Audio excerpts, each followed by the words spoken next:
Welcome back to this channel. So we're going to talk about Agwu and the antithesis of Agwu. Ụrụ Agwu. Ụrụ Agwu. I don't know how many of us have heard this, but I've talked about Agwu in this channel. I even have a book, my book on Chinezumezu, where I talked about it, and I also have my second book, The Hidden Igbo, where I discussed these Igbo concepts and Igbo practices. So you can actually get any of these books if you want to learn about Agwu and some of the practices or some of the concepts that we have within our spiritual system. So now talking about Agwu and Ụrụ Agwu. Ụrụ Agwu is the antithesis of Agwu, it is the opposite of Agwu. Now because I've done a lot of definitions and explanations on what Agwu is, I'm just going to do some sort of a summary of what Agwu is, and I'll focus more on Ụrụ Agwu. Now Agwu, first of all, Agwu is not a god. Agwu is not a god. The god language or semantics, the word God is a colonized or European concept. It's a European concept. Within our spiritual system, we have more Ndichi, we have deities. We call them more basically, but we also know them by a certain name. For instance, now the deity in my father's house, we call her Nobu or Choba. That's her name. We have Edonewi. We have Ezemewi, Ezedoga. We have Uzuben Nevi. These are their names. So we didn't really refer to these deities as gods and goddesses. Rather, we either call them Omo, or we call them Nna, father, or we call them Nne, mother, or we call them No, or we just call them by their names. No, Ochoba, Anedinanke Ochoba. So we didn't really regard them as a god per se. So Agwu more or less falls within the category of Agbara. And I tell people that Agwu bụ Agbara ketere akọnuche. Agbara, an energy that creates creativity. Talk about information, talk about knowledge. So first of all, Agwu is not a god. I think the most important word to use to qualify this Agwu is either you call it a force or you call it an energy. These two things. So I call it Agwu is a force or the energy of creativity or the force of creativity. But I don't regard Agwu as a god. So now when we now keep that aside, we will now say that Agwu Bakalaka, Agwu is destiny. Agwu is Akalaka, Agwu is your destiny. Now within the Igbo system, we will now talk about conception. Now in Christianity, they will tell you that God created human beings. Now in our own cosmology, we will say that the Chi creates the spiritual identity of an individual. So when the Chi wants to create a spiritual being, the spiritual identity, the spiritual consciousness of an individual, it does that with a certain kind of Agwu. Agwu now becomes more so Chi Onyahu. So Agwu becomes the destiny, the Akaraka that is accompanying you into this reality, into this world. So Agwu bụ more so Chi mmadụ, Agwu bụ Akaraka. Agwu is also your talent. What are those things that makes you special? What are those things that makes you to stand out? So Agwu is also your talent. So when I talk about talent, talk about destiny, we're making reference to Agwu. So when I talk about Agwu, is also creativity. Agwu is also knowledge. The knowledge I have today about ordinary, well, not just knowledge I learned from books, but knowledge that when I dream, when I go to bed, I dream about them. I get informations because I'm in tune with my Agwu, and it is manifesting for me in this sense. Whatever career, whatever creative path that you've chosen, your Agwu is there. So Agwu becomes the talent you have in that field, the creative level, the knowledge. Then it also becomes the growth of your career, your creativity, and the knowledge. Your Agwu also represents progress. It also represents ingenuity. It also represents health, and it's also an amplifier. Now I wrote here, Agwu is a multiplier. It takes what you already have and amplifies it to the next level through the inspirations it will give you. So you have a certain talent that you're harnessing, you're working with. When you align with your Agwu, or you understand what our ancestors mean by Agwu amplifies what you already have through the inspirations it is going to give you. So let's say I'm a creative writer, and probably I was able to write for, let's say, 2 pages, 1,000 words or 2,000 words. Now, when I'm in tune to Agwu, this universal mind, this universal consciousness that it boosts productivity and creativity, then Agwu will now be able to channel me in such a way that I have the knowledge to now further or to write beyond that 2,000 words count to 5,000, 10,000 at a stretch, because it fills me up with information, it fills me up with knowledge. The more I write, the more inspired I get. The more I write, the more I'm in tuned and I'm vibrating on a different level or a different frequency. So Agwu is a multiplier. It takes what you have and it amplifies it. It amplifies it so that you can be able to get to the next level of your creative level or to your career. Now, one of my mentors said that one of the negative aspects of not being in tune or aligned with your Agwu is that it makes you to be stagnated in life. It keeps you in a certain pedestal. It keeps you in a certain point. And you don't have the ability to move beyond that creative level that you have conditioned yourself because you have rejected and refused the efforts of Agwu. So in this my book, I talked about the various aspects of Agwu. Agwu Nkanozo, Agwu Dibia, Agwu Mmiri, Agwu Ụrụ, all of them. Even, let's say, even orthopedic, Agwu, people that bone setters. Because back in the day, many people who were bone setters didn't really go through the orthopedic institutions, but they were able to know that you can place this bone and place this bone and put sticks here and realign the bone and all those things. So this is to show you that our ancestors, we had a functioning society. We were functioning before colonizations, before they came to tell us our ancestors were barbaric, we were backward. We were already taking care of ourselves. At the same time, we have, Agwu that influences midwives. One time I heard a herbalist saying that he has a herb that when they give you that herb, that the herb is going to, clot, prevent them bleeding. And today, one of the high causes of maternal death, maternal mortality, is bleeding.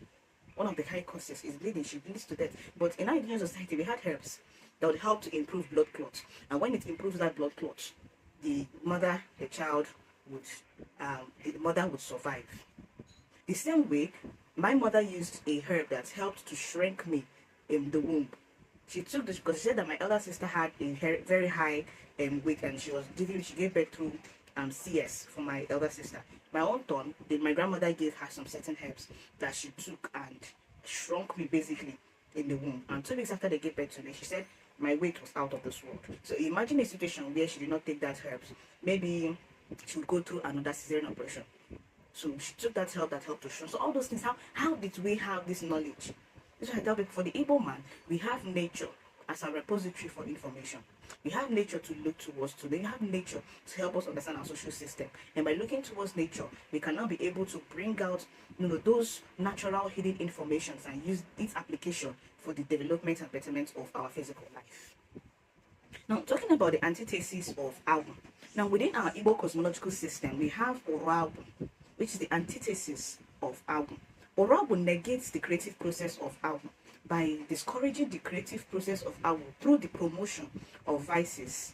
Vices that includes drunkenness, womanizing, promiscuity, lack of focus, inconsistency, lack of discipline, and any other activities that negates the increased productivity of Agwu. So while Agwu here promotes creativity, promotes knowledge, promotes progress, amplifies and multiplies the person's creative process, Ụrụ Agwu, the function of Ụrụ Agwu is the promotion of vices.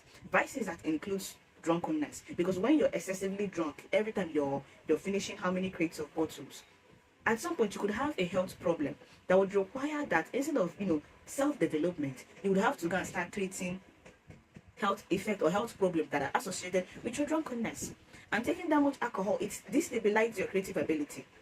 It makes you not to be uniquely focused on self-development. Rather, it makes you to be focused on where to afford the next bottle, or where to take the next drink, or to hang out with friends who do not talk about how to make you develop or how to boost you or to make your life better, but only talks about where we are going to afford the next, we are going to go for the next drink.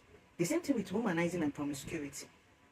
When you are not focused, when you are not building yourself as a man, you're out there looking for everything that is on skirts.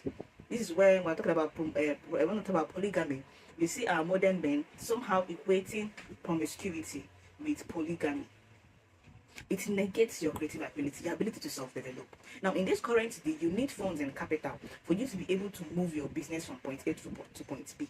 Now, if you don't have the self-discipline to be able to save money, to be able to keep money aside, and to be able to use the capital you have, and also set up extra money that are going to put or push back into your business for your business to be able to move or stand on its own, you will see that you're participating in a Ụrụ Agwu activities that are dampening your spirit, your creative progress, and lack of focus or inconsistency, lack of discipline in whatever work that you're doing, and any other activities that negates your productivity. This is the vices or the instruments of Ụrụ Agwu. Now, in order to curtail the excesses of Ụrụ Agwu, our ancestors used a ritualized process. Now, what you have to understand about Igbo ancestors is that our ancestors were always using ritual processes as a way to curtail a lot of things. I see it as a mechanism for social control. They ritualize it and they tell you that this is how they do it. But in our independent relationship, we also need to use our head, because most of the things that we do, most of the ritual practices are quite symbolic. They are quite symbolic. So once they've identified that, oh, these are the things that can negate a creative process, they will give it a name. They call it Ụrụ Agwu. They've compiled these vices and they will give it a name.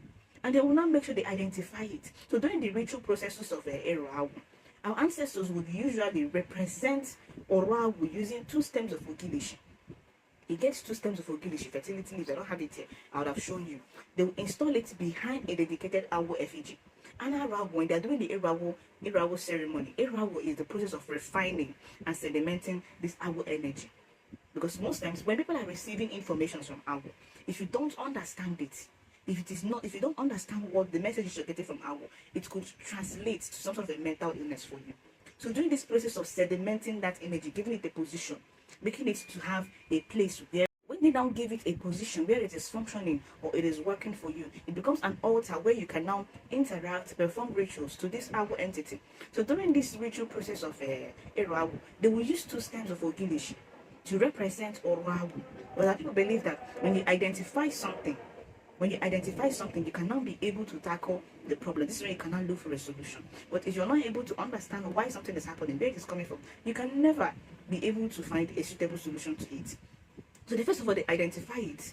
And when you now want to give Agwu, when they want to offer sacrifices or ritual items to Agwu, they do it with the right hand to Agwu. And for Ụrụ Agwu, they'll do it with the left hand to serve as a deterrent. So giving Agwu something with the left hand is a deterrent. I told you before, the right hand is the creative hand of Ikenga. It symbolizes blessings, authority, energy, strength. Now the left hand now symbolizes deterrent, negativity. So once it now does something, it gives Agwu with the right hand and it gives Ụrụ Agwu with the left hand to show you, a symbolic way of showing you that you need to be careful of anything that you give something with this hand.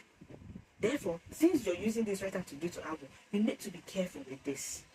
Which just means you have to be careful with Ụrụ Agwu activities, which are those vices I called out earlier. So that's what it means. Now, by creating this awareness through this ritual of Ụrụ Agwu, it serves as a reminder for activities that can deter and delay the expressions of our creative ability. Therefore, by serving its sacrificial items with the left hand, it is a symbolic meaning of how you are expected to ward off the influences and the effects of Ụrụ Agwu while promoting the positive effects of Ụrụ Agwu. So while you're giving something with the left hand, you have to be careful. You know that it is a deterrent to the things that promotes the activities of your right hand.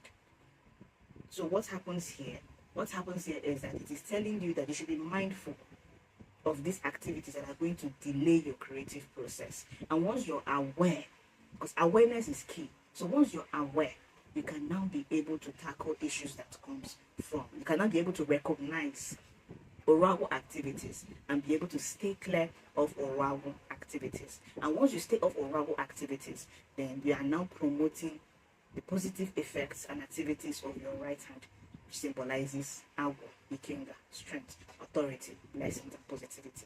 So I'm going to stop here, and I hope you gained value today on this topic. So I'm going to start. You can subscribe to this channel and follow me up on all my social media platforms. And until next time, yeah guys, yeah.